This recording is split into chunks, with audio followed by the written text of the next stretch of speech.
gather ye friends round your flickering campfires and listen to tales of daring, horror, and high adventure from the worn pages of Not History. Ooh.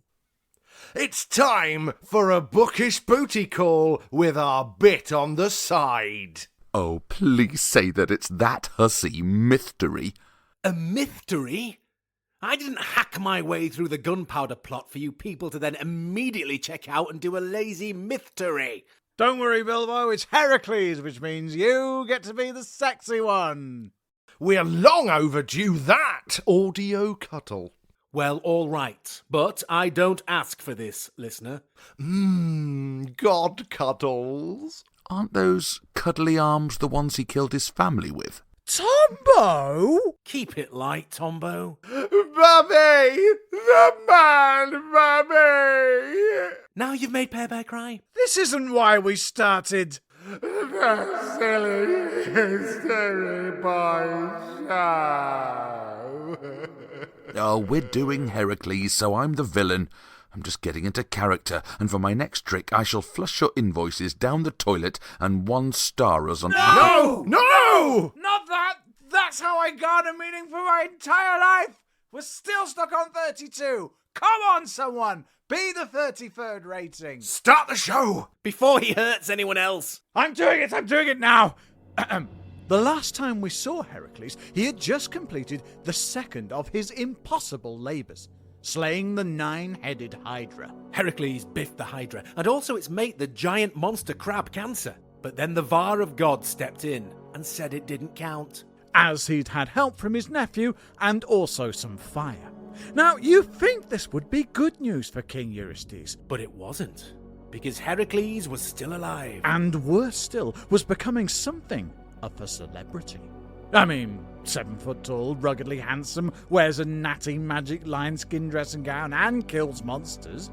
How could he not get noticed? So when Heracles approached the palace of King Eurystheus to get his next labour, a crowd had gathered. Oh my god, it's him!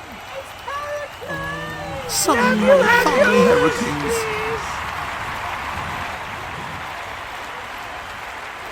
What's your next labour, big man? I'm not sure, good sir. I'm just on my way to see King Eurystheus to find out. Oh, I wonder what monstrous horror he'll be off for next. Do you think you could sort out all the dog dirt outside my back door? That mess genuinely is monstrous! Hey, maybe you could get those awful students who moved my bin. Please, my friends. These labours are a punishment for my crimes. I mean, I like helping people, but this is not a publicity stunt. You must not treat me like a David Beckham with a club, because he let us down recently. Basically, what I mean is, I'm not a celebrity. Get me into here. Sorry, Heracles. That's all right. Now all of you must be off home, okay? Okay, Heracles. Heracles. Good. Now I'm just gonna stand here at the gates and wait for Eurystheus to come and give me my next labour. Yay, Heracles! You're done. You're the best! Oh, I love you so much! Look at those biceps! I just want to give him a lick. Oh dear. Inside his gloomy palace, King Eurystheus hears the crowd and scowls. Bah, bum kissers. Stupid bum-kissing peasants. In a temper, he hurls his Burton Albion LDV Van semi-final trophy mug at the wall. And pulls aside a black and gold curtain. In the gloomy light beyond is a shrine. Covered in weird childish drawings, disconcerting nursery school sculptures, and blurred disposable camera pictures. All of a lady's face. The king kneels to the shrine. And what is thy bidding, my mistress? From the shrine comes a fell voice, and possibly a hologram like in Empire Strikes Back. King Eurystheus. Has he arrived? He is here, mighty, wonderful, and, might I say, beautiful Hera. Enough, creep. As long as that muscle-bound insult remains alive, you shall remain in my bad books. But my queen! Hush! All your so-called schemes to kill this chump have failed. Well, they were kind of your schemes as well, so... You dare question me, you crawling mortal? No, mighty Hera, but Heracles is quite a big chap, and he is half god. No matter the beast, he always finds a way to succeed. Maybe having him fight monsters is sort of playing to his strengths a bit, you know. And that, dull creature, is why his next labor shall be his undoing. You will tell Heracles to bring to you the magic five-horned Hind of Artemis. The Cenarian Hind, the dear of Artemis, the goddess of the hunt. The very same. The hind can run faster than the wind. It shall amuse me to watch that dim Jimhead try and catch a creature of such grace. Oh, it sounds like top bants, my queen. What have I told you about using the word bants in my presence? Forgive me, my queen. Also, and forgive me once again, but what if Heracles does somehow catch the hand? I mean, it's a little doe, a deer, a female deer. It's not going to kill him, is it? Oh, I know it won't. In fact, I'm counting on his success. Because if he does succeed, Artemis will surely kill him for hassling her hind. Oh, that is clever. And when Heracles is dead, we can put all this behind us. And then, my queen, then shall I receive your favor? Of course, my king. Up the brewers. Oh my. What's Heracles is dead.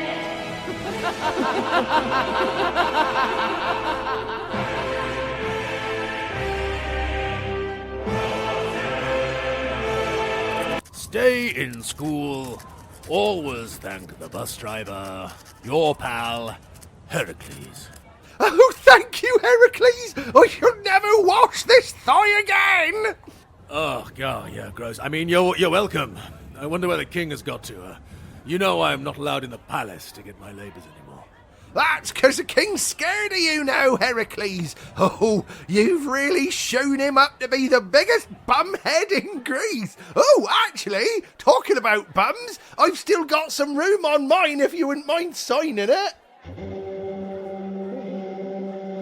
Oh, phew. Eurystheus stands forth to give me my next labour. Greetings, Lord King. Ah, Heracles. Have you got shorter? I think it's 'cause I'm far away, Lord King. 'Cause you're too chicken to give him labourers face to face. Silence, you reeking peons. Oh. Heracles, your next labour is to bring me the Cenarian Hind. Bring it to me gates, and it shall become pride of place in the royal menagerie, alongside me singing walrus and the emu that plays chess. Very good, my king.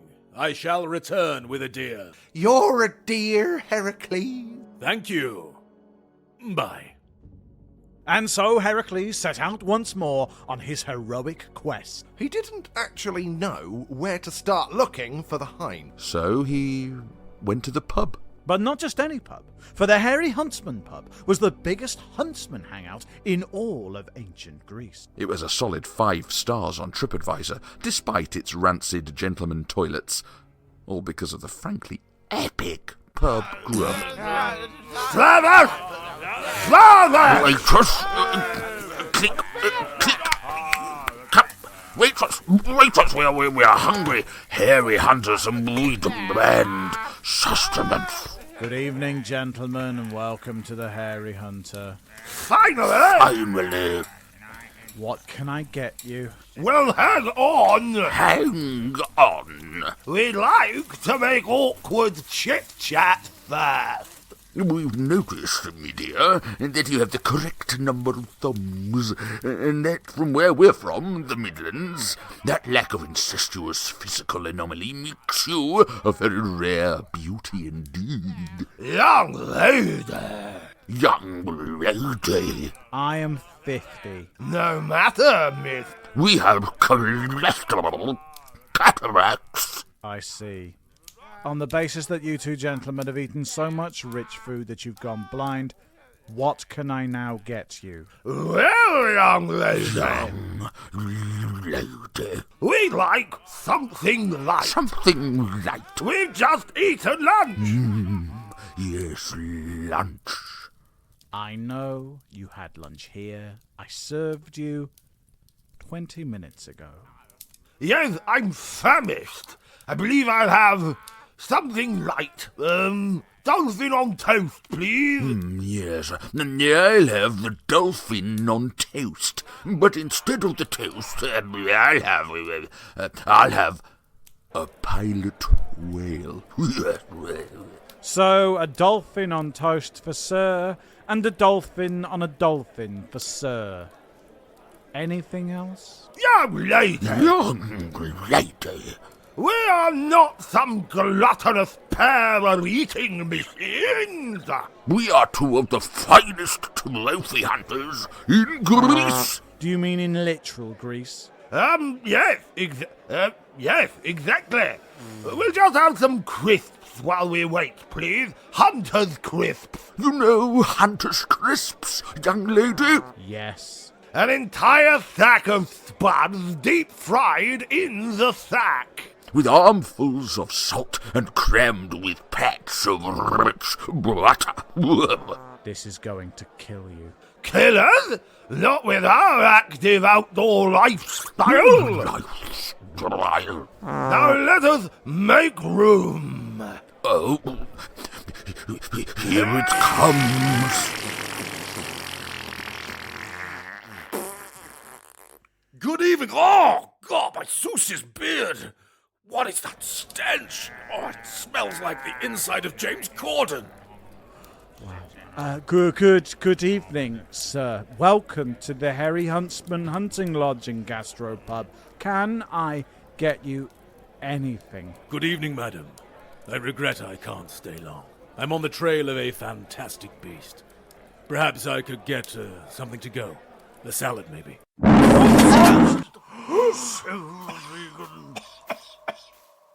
We beg your pardon, good sir. Did you say salad, sir? That's right, friend. I can't stay long. I have a hunt to commence. And what are you hunting, sir? A grizzly lettuce, perhaps? A dangerous mountain asparagus? What are you two bouncy castles getting at? How dare you, sir? An outrage, sir. A true huntsman would never insult his betters. A true huntsman is a man of manners. Oi, you, waitress! Bring me a length of blue roll. I fear that I might have messed myself in all the excitement. Sir, if you click at the staff again, the next thing you eat shall be my fist. I have come here to learn how to find a certain quarry.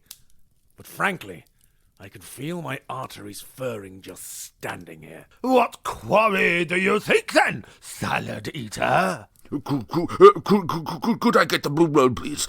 Really damn quickly. I seek the Cenarian Hind. I shall catch it. The Cenarian Hind? The sacred, uncatchable deer of Lady Artemis? That's the one, yes. Do you know where to find it? Oh dear.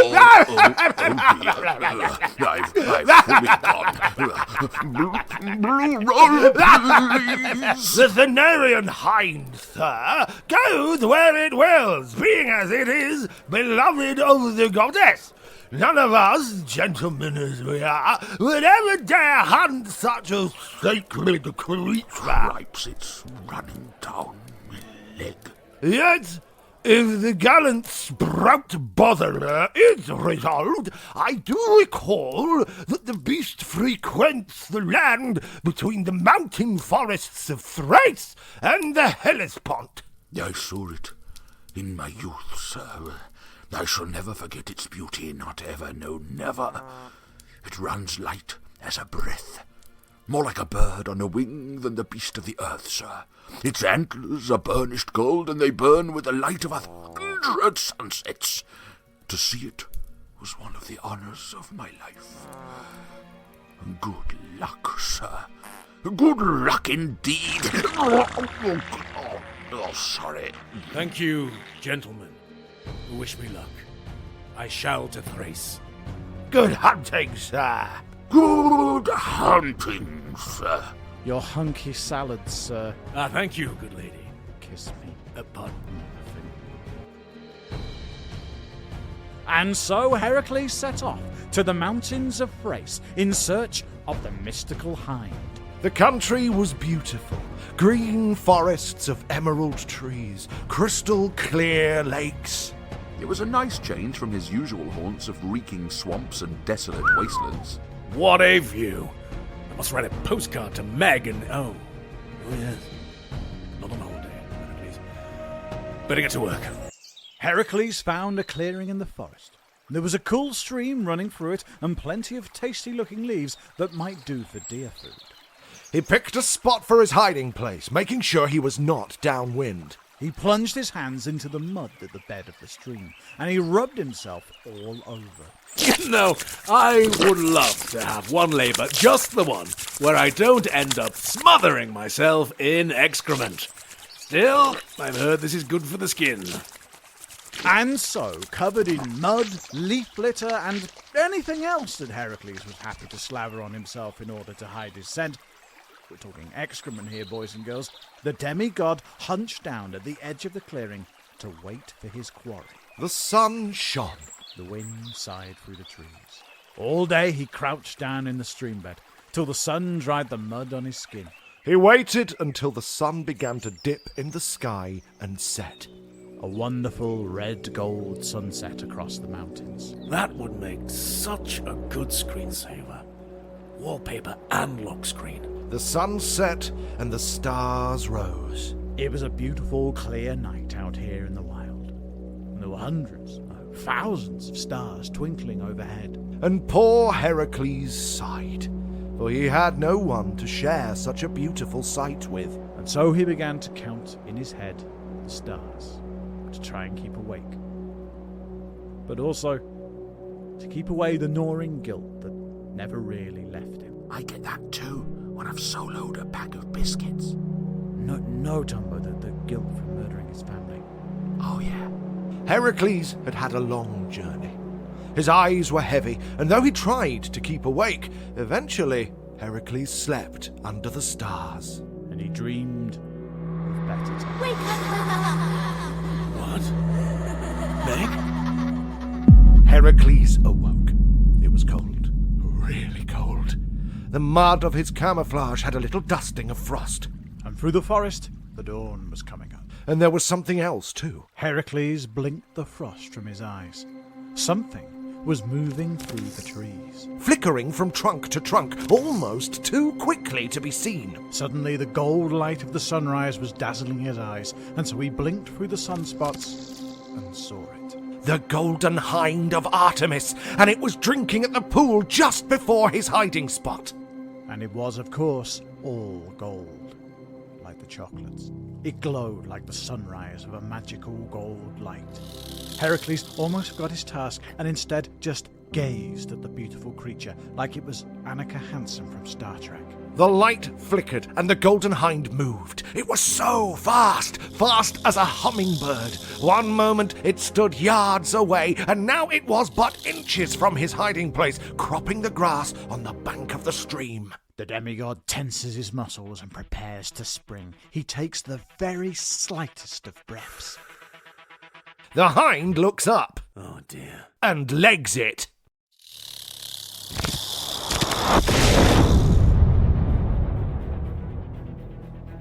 Heracles throws himself at the beast in a highly illegal rugby-tot spear tackle. And unlike that England winger in the women's final the other week, incidentally, ha ha ha, England, he misses completely. Oh, knickers. Let's get after it. I don't want to be left behind. Heracles gets to jogging. Streaking away in the distance, he can just about make out the hind's behind. Man, that thing is fast. I need to stop skipping cardio. The golden blur streaks through the mountain forest, with the demigod puffing in its wake like Uncle Bob on sports day. Shut The hind leads Heracles a merry dance through the thick woods. Pine needles poke at him, brambles tear at him, and his lion-skin dressing gown snags at roots Damn and it, my branches. dressing gown slash slanket. His muscles burn and the sweat pours into his eyes, and he can only just about keep the hind in sight without a hope of catching it. But he ploughs on because he is, after all, Heracles. And as the chase goes downhill, he sees a chance. The beast is running down into a canyon, a rock defile with great grey cliffs climbing up on both sides. Maybe I can snag it in here. Must keep running. The canyon bends and twists. Dead trees, roots, and a fast-flowing stream make the going treacherous. Not that this bothers the golden. No. It skips and hurdles like Shane Williams in his prime. It doesn't bother Heracles much either. His meaty legs smash the trees aside, and a brace of his shoulders sends him crashing right through the rocky obstacles. As the canyon bends and twists, Heracles at last begins to gain on his quarry. By the magic trainers of Nike, I'm doing it. Look at me go. And as the hind slips around a sharp turn, all of a sudden, There is a dead end. Gotcha. the golden beast is trapped on three sides by the sheer grey cliffs. It sniffs the air as Heracles carefully comes closer. Now listen, dear, I'm not going to hurt you. I've just got to show you to King Bumhead. And, well, he did mention a royal menagerie, but it's a royal menagerie. It sounds charming. You'll eat better than most of the UK, I promise you. The golden hind looks at Heracles with literal doe eyes. It seems unlikely that it smiles. But smile it does. Gently does it now. Here, dearie, dearie. Come on now. As Heracles eases closer, the hind flicks its ears, tosses its head, and runs. Up the sheer canyon wall like a breakdancer, looping over Heracles' head and behind him. It flicks its golden tail and skips off like a cheeky streak of lightning back the way it had come. Dumbfounded, mud splattered, and panting like a dog in a sausage factory, Heracles watches it go and fills his lungs.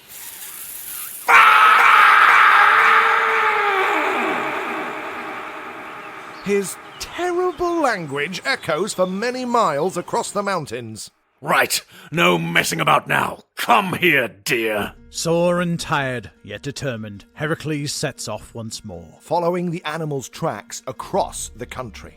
This time he keeps his distance so as not to startle the creature. The tracks lead east towards the sea. I have an idea. Is it the same idea? Well, I'm going to trap the golden deer against the sea, and oh yes, yes it is. Well, I'm sure it's going to work this time. Yeah, I mean, it's not like the magic stag can run on water. Can it? Heracles follows the footprints till the black soil turns to sand, and in the distance he can hear the rolling waves of the Hellespont. Crabs for sale, winkles, fresh clam, other pristine innuendos for purchase. Excuse me, man of the sea. Hello, large sir. Caught the fresh whiff of my fruits of the mare, have you? Well, actually, as whiffs go, that bucket doesn't smell that fresh. Alas, good sir, I'm having a mare selling me wares. My brother, the salty fisherman from episode 9 of the Silly History Boy show, owns a rustic fish restaurant. Of course, the breakfast burger. I must be close to home. No breakfast burgers now due to an insanity-related mishap. I shan't bore you with the details. But damage to property, hundreds dead, whole community bereft, terribly bad for business. So I've been forced to start hiking buckets of crab up and down the beach, but alas, there are no tourists. Yes, no tourists. But, changing the subject, have you Owing seen no doubt to the terrible slaughter. A great bear of a fellow he was. Like you, actually. Drinking people's heads. Please, salty fisherman from episode 9's brother, have you seen a deer? A deer? Do you mean the lass in Byzantium that looks like Taylor Swift? Oh, she's a deer and no mistake. No, I mean a golden deer. The Hind of Artemis. I followed its tracks here. Oh, the magic, untouchable deer. Well, yes, occasionally it comes here to the shores of the Hellespont to shake off anyone who's chasing it. Holy crab paste, this is perfect. I can see its tracks leading up to that rocky headland, leading out to sea. Thank you, sir. Thank you very much. Can I not interest you in a winkle? No? Oh well. Crabs for sale, fresh clam, suspicious sea cucumber, more maritime double entendres. All it is, it's a little bit of money and it goes right into my sloshy pocket. Heracles rushes to follow the tracks in the sand, Tracks that lead to a rocky outcrop jutting out into the surf. and stood at its end, as if waiting, is the golden hind of Artemis. Got you this time, dear. The hind flickers its dainty golden ear and gives the demigod a cheeky shake of the head. Then it bends and limbers up like a sprinter and goes flying off. Across the water, golden limbs a blur like Sonic at the height of his 90s glory. The front door. Massive, suggestive eel. I got tentacles that could tickle the likes of your... Fisherman, I want to purchase some of your wares. Ooh, at last. What'll it be? Handful of salty tadpole, is it? Your bucket, friend, and quickly. Finally, a sale. Here you are. No time to find alternative transport. This will have to... Oh, I forgot it was full. That'll be 4 million drachma. Put it on the slate. Here. And thus, in an extremely unlikely turn of events, which almost certainly isn't in the original version, It's not. thought not, Heracles sets off in pursuit. Meaty legs jammed into the fishy bucket to keep him from sinking, and arms going like paddle wheels. Thank Zeus for radio. That's action radio for you, Peabody. Oh, this is very silly. Keep paddling, you. Fine. Stroke, stroke, stroke. So the chase continues across continents. Heracles makes landfall on the other side of the Hellespont, and then discards his ransom transport. Oh, now my flip-flops hum of fish. I'm gonna have to run through a car wash or something. But first, tracks. And look, in the distance, I spy with my demigod eye a little golden light. The hind. Onwards! Once again, our hero picks up the trail, which leads from the sea to the great stretch of flat plain. Normally, this is how the Golden Hind shakes off its pursuers. If the Hellespont doesn't serve them, then the hard, fast going of the Anatolian plain will. But the hind has never been chased by a demigod before. The golden hind stops and looks back across the horizon at the little puff of dust getting bigger. It sniffs and gets a pungent waft of fishy flip-flops. And because it's a magic deer, the Golden Hind shakes its pretty golden head, as if to say, what is this guy's deal? The hind flickers its ears and sets off once more. And for the very first time, makes a mistake.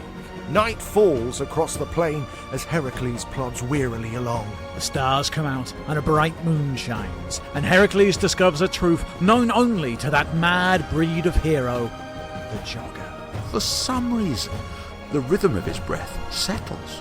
The cold night air fills his lungs, and somehow... His legs are not so heavy.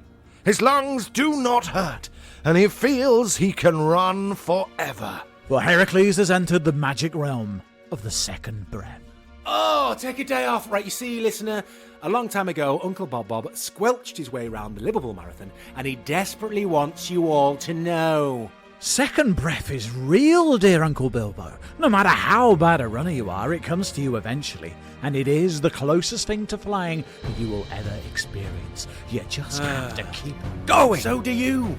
This one is running long. Stephen Fry only gives it less than a page in his version. Underwritten, folks. Anyway, Heracles flies along now, under the light of the stars, and for the first time, that golden glimmer on the horizon starts to get closer.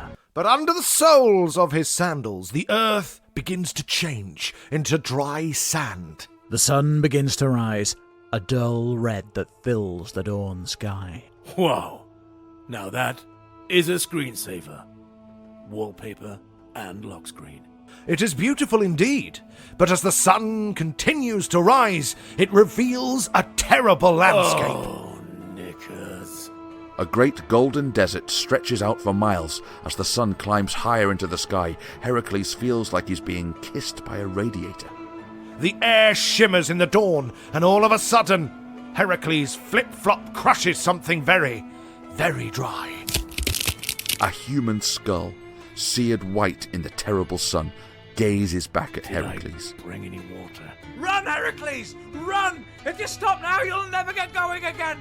When I did the marathon, boys and girls, my friend James stopped for 10 minutes to have a poo, and it ruined our time completely. And it was hard to get going again. Only a fool argues with a plump jugger. Thanks, Uncle Bob. Dear Uncle Bob, please, let's be formal. And under that terrible blazing sun, Heracles sets off once more. It only gets worse. The desert winds whip coarse sand up into his eyes and nose. I hate sand. It gets everywhere. The sweat pours from his brow, mixing with his diligent Factor 50 sun cream, which oozes into his eyes. The pain. Pain like no other. There is no escape, no shelter, no respite from the terrible burning sun. It's like working for Tom Fermor across heritage sites in the broiling summer of 2022. Oh, kill us now! Kill us now! Ingrates. It was hot! I don't control the weather. Anyway, Heracles staggers onwards across the arid hellscape. And now the land changes. Into something worse. Great sand dunes rise up from the rolling desert floor, miles of terrible shifting sand. To take one step forward, one must scramble another 3 as the cruel dune crumbles to nothing underfoot. Oh, come on! But at the cresting summit of the dune, scrambling and scrabbling, is the Golden Hind. He has closed the distance to mere feet and inches. The hind is played out. Flagging. Bushed. Even the magic beast is not immune to the hellish sun. It is exhausted, and Heracles finally has a chance. Must reach top. Complete labor. Speak normally again. With a final Herculean effort, Heracles drives himself up the dune. On hands and knees, he practically swims up the crumbling sand. Dragging himself onward and upward to the top, to victory. But as he crests the summit, he finds nothing. The Golden Hind is nowhere to be found until he looks down. Oh no. Exhausted from the chase, the Golden Hind lies dead at the top of the dune. And a terrible wave of shame flows over our crestfallen hero. I didn't mean for this. This was supposed to make up for the awful things I've done. But life can't pay for life. Oh, dear. At this particularly terrible pun, the Golden Hind manages to open a single disapproving eye. You're alive! Thank the gods! Here, drink this. Like the chap and a half that he is, Heracles feeds the hind the only water he has with him. What a guy. And when the golden creature does not rise, he hefts it up on his shoulders and carries it. Away across the sweltering sand to safety, to the green lands on the desert's edge. He can just about feel the hind's heart beating at his back. For the first water he finds, Heracles gently lays the creature down in the shade of a tree and fills his canteen once more. Still tuck it out, little pal? Well, you rest now. And then an arrow flies out of nowhere and nails his hand to the shady tree.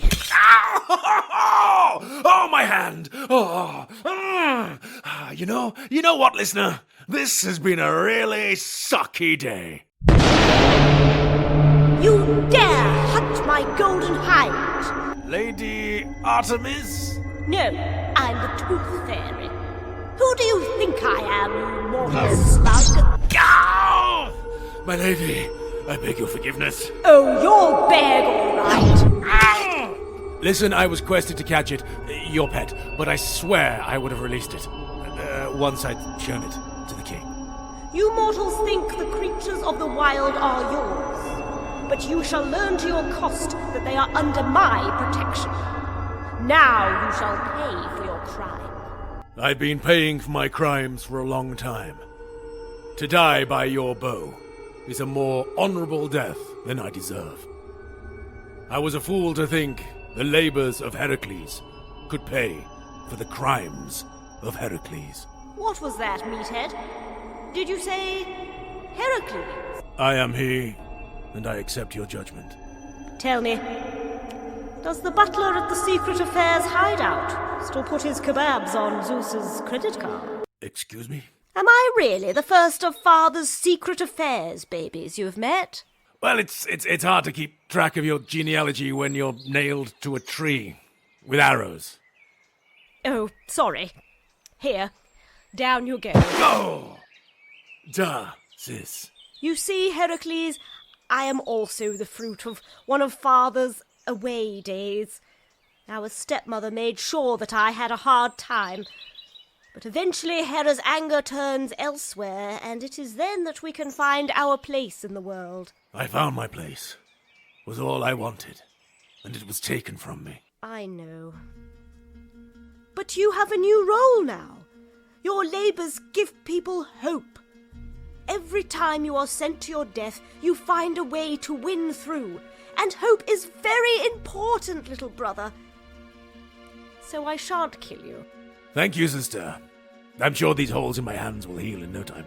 At this point, the Golden Hind gets up and nuzzles the goddess.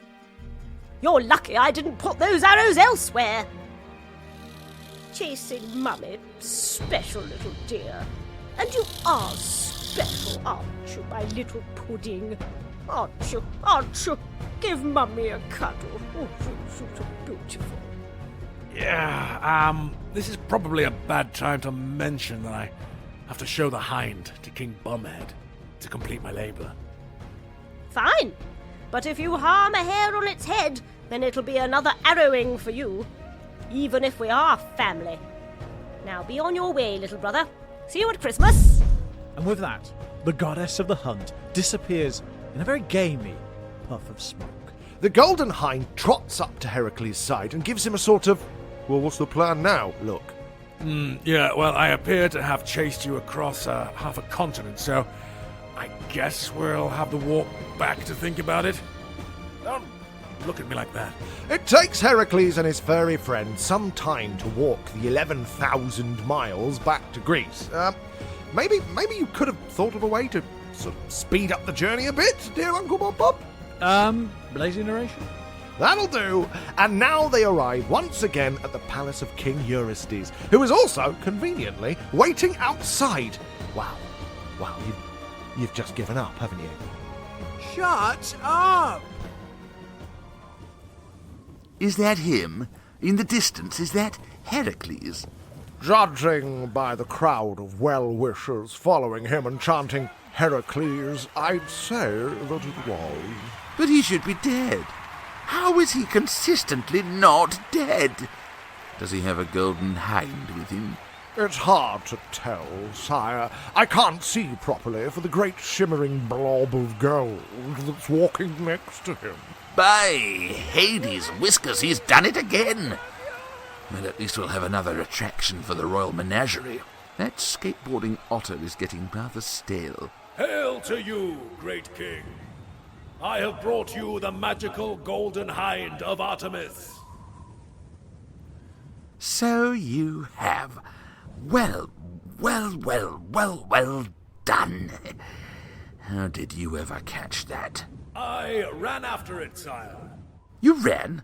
Is that all? And when you caught it, did Lady Artemis not pump your fat head full of arrows? Well, a bit. But then we agreed that I could bring the hind to you. What do you think of it? Very shiny, isn't it? I suppose so. Well, don't stand on ceremony. Bring it here. Great king! If you were to come and claim it for yourself, then in a way it would have been you who captured the Golden Hind. Folk would sing your name and acclaim you as a hero, and not a massive bumhead. Oh, yes. Yes, they would. Very well, I shall drag it to the Royal Zoo myself. Come here, you ostentatious creature. But as the king reaches forward to grab the golden hind by its cute little antlers, The hind gives a twitch of its little ears and takes off like a streak of lightning, throwing a great cloud of humiliating dust in the king's stupid face. Goodbye, my friend. We'll have to go jogging again sometimes. And oh, I'm sorry, Lord King. You appear to be eating its dust. Goodbye, my friend. We'll have to go jogging again sometime. And oh, I'm sorry, Lord King. You appear to be eating its dust. Well, you think this is funny, do you? You big jerk? Well, I don't have the Cenarian hind, so this labour doesn't count. Well, I think you'll find that the labor was only to bring you the hind, which I did, and you let it run off, which was pretty careless of you. You might say you've paid dearly for it. Very good. and so on yet another laboured pun. I'm wasted here, I really am. Uncle Bob, I must ask, because it's written down, how does Heracles catch the golden hind in the classic version of the tale? Shoots it in the leg with an arrow. Is that it? Yep. We could have landed that in 5 minutes. Distance, as any runner will tell you, is its own reward. Just like distance, as any runner will tell you, is its own reward. Just like The silly history boy And for all the jogging references, soppy bits, and dreadful deer puns, We are... as always, sorry!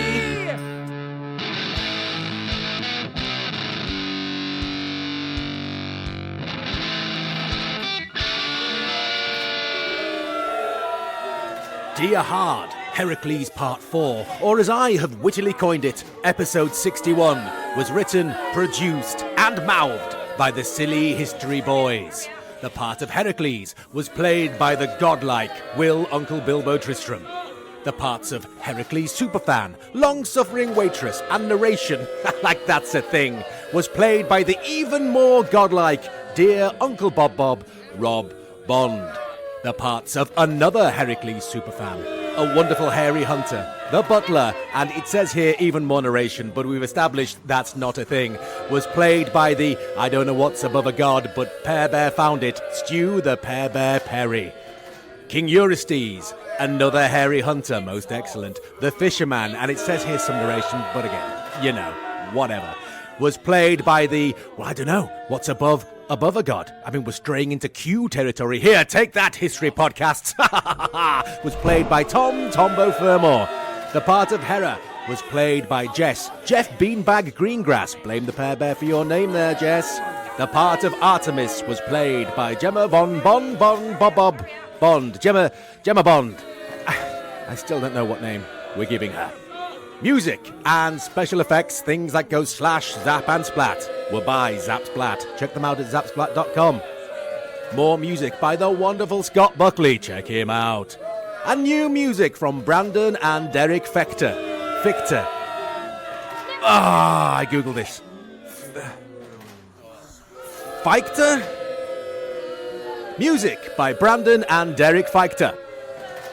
Check us out on Instagram, Twitter, and Facebook. We're all over the place. Type in the Silly History Boys. Or perhaps you want to be like our new best buds, Angela, the Admiral, and Big Deanie P, by buying us a coffee on Ko-Fi. The details will be in the show notes, folks. Thank you, you three, Angela, the Admiral, and Big Deanie P. We shall have many a coffee upon you. Well, that's it. We will be back for our Christmas special, folks. Ooh, it's getting so close. See you later. Bye. Now that sound in the background is not me having a wee. That is the soil pipe running from the outside of the house through the garage. Gosh, that was an awful sound. Genuinely, it wasn't me. Okay, next line.